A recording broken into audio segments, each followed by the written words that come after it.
Electric bike কিভাবে চলে এটা আসলে আমরা এই ভিডিওতে দেখবো। আমরা যে বাইকটা এখন দেখছি এটা বার্ডি ব্র্যান্ডের টুজো মডেল।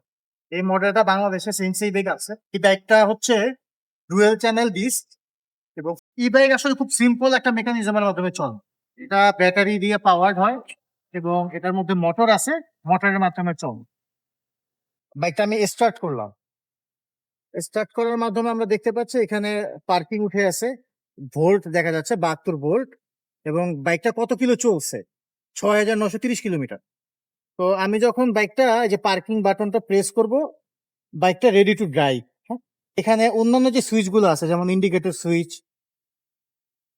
এরপরে upper dipper switch, plus brake lever board, console বোর্ডটা যদি আমরা দেখি সুইচ কনসোলের যে বোর্ডটা, এখানে এমার্জেন্সি লাইট আছে, হেডলাইটের সুইচটা, পার্কিং লাইট, মেইন হেডলাইট, এখানে গিয়ার চেঞ্জের যে বাটনটা 1 মোড 2 মোড 3 মোড, এই ফাংশনস গুলো এখানে আছে।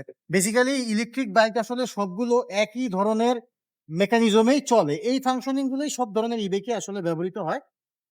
কিছু কিছু জায়গায় একটু নামের কিছু পরিবর্তন আছে, হয়তো বা সুইচের অ্যালটমেন্টের পরিবর্তন আছে, যে সুইচটা এখানে ডান হাতে আছে কোথাও হয়তো এটা বাম হাত। পাশাপাশি এই বাইকের আরো কিছু ফাংশনস আমি আপনাদের সাথে শেয়ার করতে চাচ্ছি, যেমন বাইকের লিটার বক্স, সিটের নিচে বক্সটা থাকে, এই বক্সটাতে অনেক স্পেস থাকে।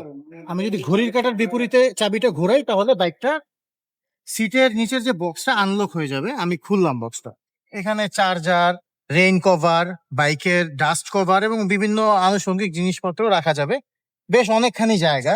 সার্কিট ব্রেকারটাও এখানে রাখা থাকে, সার্কিট ব্রেকারটা অফ করে দিলে বাইক পাওয়ার থেকে ডিসকানেক্ট হয়ে যাবে, সার্কিট ব্রেকার অন করলে বাইক আবার রান করবে। সিটটা লাগিয়ে দিই, জাস্ট একটা নর্মাল প্রেসার, বাইকটা সিটটা লেগে গেল। তো আমি আবার বাইকটা স্টার্ট করছি, এখানে বাইক অন করে পার্কিং মোডটা আমি পি প্রেস করতে পারি বা যে কোনো একটা ব্রেক লিভার প্রেস করলে এটা রেডি হয়ে যাবে বাইক, এবং থ্রট হালকা প্রেস করলে থ্রটলে বাইক রান করা শুরু করবে।